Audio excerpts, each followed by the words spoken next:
Hello, brothers and sisters. Today is Friday, and our topic today is our inability for asking questions. It's Friday again, and I'm sure we are ready for what is coming. Let's take the opportunity to welcome our new subscribers to the family. Hopefully, they will equally help other people to find our tree of wisdom. Fellow brothers and sisters, now you take right with me. Not asking questions or no questions is our greatest enemy. The biggest challenge in our lives as individual, as people, as a nation, and as a continent as well. We are all aware that for an individual, a community, or a nation to develop depends mostly on the system of education put in place as a tool for learning. However, every nation or country in the world have three stages or levels of education ladder, and these are one, family upbringing, two, academic training, and three, working environment. These are the three stages which shape our mindset as human beings in a society, since we cannot live alone but need others to survive in a community. When we come to the world, our parents become our first teachers, and the home then becomes our first classroom, where we begin to learn how to walk, run, talk, and equally listen. Unfortunately, when we are growing up, where we can start to reason, we are made to listen, not asking questions or challenging until we are asked to. And here, woe betides you if you happen to say something which does not go in line with what they are asking you about. This makes most children to keep quiet when it comes to family discussions or matters that concern their upbringing. On the other hand, whatever these parents or people in the age of our parents says are not questioned nor challenged, but rather are believed and accepted as a truth or a fact for living. Whether what they said makes sense or not, it is believed and accepted as a truth without questioning or challenging. Here, the solution is parents should allow their children to think and come out with their own reasoning. Yes, sometimes what they might say will probably have no meaning to you. But if you pay attention, you might as well find out what they meant. In this way, they will be able to build their own opinion, which will make them to be responsible for what they say. Now, now I have a question for you, fellow brothers and sisters. How many of you remember how you were growing up from the time when you were born? The first day when you landed on the earth, to the time when you become a baby in your hand, to the time you came to this age. I know most of you will not remember. And if you don't remember, don't worry. You can get your answers by paying attention and learning from the children that are born. Because the way they are growing up, it's the same way we also pass to reach the age where we are. This is what we get the experience. So if we can understand the way we grow up, then we might be able to know all the impediments that will come in their way so that we can clear them for them to be able to move. Now, if we pay attention to this will help us to understand the form of education your child needs from you for growing up, and not the way you want them to grow, because it's more necessary. If we don't pay attention to it, there's no way we can make it. The reason is the potential in us is different from them, despite the fact that we brought them to the world. What we don't realize is we are their past and they are our future. When they look at their past, they see us. And when we look in our future, we see them because we can't reach them, but they will reach them. They cannot be in the past because we have been there. That's the way it is. So all they need from us is just guidelines and understanding of the environment where they live in. The rest of it comes by itself. Just the same way the rest came by itself by your own experience. There are certain things that came by itself. There are certain things you need to learn. There are certain things you need to experience. Some of them come by itself. All the same way the children will grow up. Just the same way our fathers went through, we are passing through, and our children will also pass through. It is just the same system. But if we understand it, then there's a possibility that the children coming from behind will might be able to guide them in the place where they have to go, since we have passed through that line. But it does not mean that they are going to pass the same line that we pass on, and so we should hand over the same thing to them. That is not the point. The point is we can give them all the things that are around so that when they get down to that environment, they will know what to expect and what not to expect. That's the way it is. So if we see in that way, then we'll be able to bring the children the way they have to come up and not the way we want them to come up. And that is our mistake. That is our one of the biggest challenge. Now let's get down to the academic training. At school, we learn how to read and write, add, subtract, multiply, and divide, so that we could be able to think and in, build our own opinion in the society which is waiting for us. Unfortunately, the teachers do not have the time and the patience to listen to us in order to comprehend how we understand or perceive things, especially when we say things which does not go in conformity to what they teach us. In most cases, they presume we are either idiots or stupid, having no sense of reason. Now, to avoid disgrace in the presence of your mates, silence is the best remedy. And so most students prefer silence in class than question or saying unnecessary things to warrant punishment and disgrace. However, the attitude and reasoning of the teachers do not produce or provide thinkers, but rather followers of instruction, copy and paste true and poor students who, at the end of their education, fill the vacant positions in the job market. A typical example is during examination period. If you answer the questions, the asked questions the way you think should be answered, you are marked fail. And if you answer it the way the teacher wants you to answer, you are marked pass. Here, whether you understood what was taught in the class or not, just a mere fact that you write what he is expecting, you will get your pass. And so most students come down to the notion that follow instructions, copy and paste, true and poor, get your certificate, which becomes very easy. And that's how the system, the trend has become. So all the students that come from our schools are just following instructions, true and poor, copy and paste. Apart from that, they cannot reason, because if they can reason, they'll be able to identify all the challenges in the environment, how these challenges came over, and what can be done to arrest all these challenges in order to find a solution for whatever is happening in their communities. But once they cannot see it, then of course they are just followers of instructions, nothing else. Now, here the solution is teachers should have time and equally develop patience in also listening to their students, not necessarily when they say something useful, but equally when they say something stupid, which does not make sense in their ears. Because if it does not make sense today, maybe another period of a time, it will make sense. Event always changes.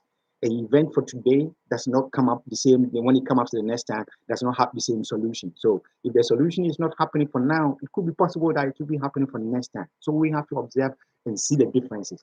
At least let us appreciate that the person have even thought of something and came up with certain idea. It is the beginning of the person realizing what is inside this person. But kill it, if we kill it by making this person to only just follow instructions, copy and paste, true and poor, to satisfy our want as teachers, then what are we teaching? Because the purpose of teaching is making sure that the person understands what you are saying and he interprets it in his own thinking to make the sense that you are looking for. This is the main basis of teaching. So if we cannot do something like that nature, then what is the sense of our profession? Now let's get on to the working environment. Here, because our brain has already been programmed by listening, following instruction, copy and paste, true and poor, we just have to continue this same program till death do us apart, and there is nothing we can do because it goes like that way. Meanwhile, managers or business owners in companies, organizations requires thinkers who can help shape their enterprises or establishment. And here comes listeners and followers of instruction, copy and paste, true and poor graduates. Here it means whoever goes onto the job market to look for employees should be ready to waste energy, time, and money to educate these graduates at least for 2 years before they can get what they want from them. Hence the requirement of 2 years working experience. On the other hand, some managers or business owners have the notion that because they are responsible for the progress of their operation, of the operation of their establishment or enterprise. Whatever they say is final. Instead of involving the employees in the planning, the other employees in planning. Here, what they forget is, despite the fact that they develop these wonderful ideas, they are not the ones that will bring these ideas into reality, but rather those who are ignored in the planning. They are the ones that are going to put the idea into reality. So if we don't involve them, what do we lose? Now I'll tell you what we lose. I'll use my own personal experience. I used to work in one of these noble hotels in the world. It's one of the five-star hotels in the world. We even have one in Ghana, Sepulveda. Then what happened was, at that time I was working in the room service. And in the room service, we have the Arab people that come from Saudi Arabia and that area, Middle East area. So during the summertime here, although it's warm and sunny, but the heat, the temperature is not just the same way like back at their place. So they use opportunity to come over down here to spend some time. Some of the families, when they come, they go to medical checkups. They also invite the doctors to come down and check them up in the hotels. What they don't want people to see their presence in the communities. So they will spend sometimes 4 months, minimum 3 months, but maximum 4, 5. So what I realized was, at this time I was a junior officer. So what I realized was, when these Arab people they come, they eat the food from the hotel for the first week. Then afterwards, they don't eat the food again. Now they have to order food from outside.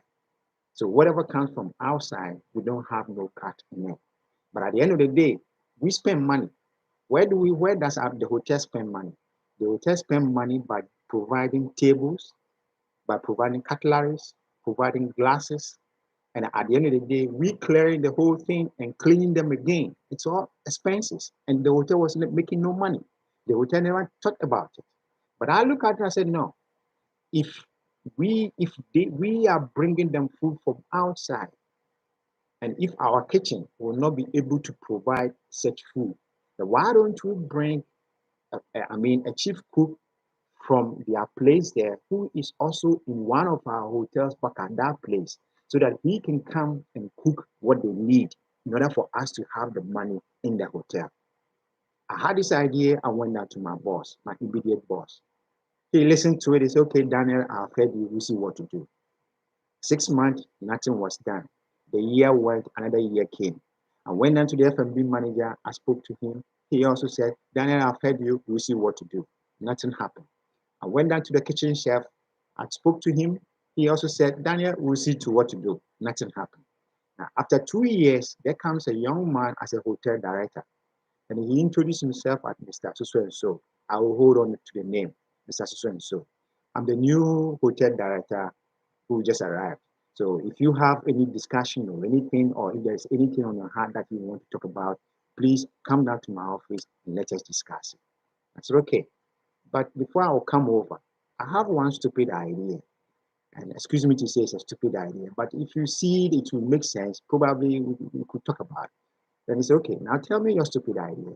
So the same idea I told my boss, the same idea I told the F&B manager, the same idea I told the kitchen chef. It was the same idea I told this man, but this man understood what I was saying. So what happened was, the next day I was off duty. I came back after 2 days' time. When I came, I went down to the room service there, and there was a menu card in room service, especially for these Arab people. Now, at the end of that season, they calculated to see how much money was made in that time, because it has never happened in the history of the hotel. So when they saw it, they saw that that year was good. So they tried to find out how it came. Then everything came out that because they had an Arabic menu in the room, that is a more reason why we were able to get all the money in the hotel. That means that money did not go out. So now my question is, why didn't my boss or the F&B manager or the kitchen chef understood what I was saying, and the hotel director understood it? Very easy and simple. My boss was just a follower of instruction. He only knows what he's told. The F&B manager was also a follower. The kitchen chef was also a follower. These three people were all followers of instruction. They don't go above what they are told. and they live in where they are. But this man, he was a thinker. He was a thinker because he realized that what I was saying, there was sense in it. And so at the end of the day, he took it and he saw what it was. And he had his promotion and went away. You see the thing? So what I'm trying to say is, if you are a manager, or if you are a teacher, or if you are a parent, appreciate whatever comes out of the effort of the children or the people who are working with you or the people who you are teaching. If you try to show them appreciation in the little effort that they make, in that way, we will all be able to make it. So let's ask questions. If we ask more questions, we'll be able to, will be the kind of intelligence that we are expecting to have, we might be able to have it. And once we have it, no one, and I mean no one, can control our mindset because we are the masters of our mind. And if you become master of your mind, there is nothing to fear in the world because God is with you and you are with Him. Fellow brothers and sisters, like so I say, it's Friday, and most times I don't want to take most of the time. So let's have this one up and everything will be fine. Take care and we'll meet next week. Bye.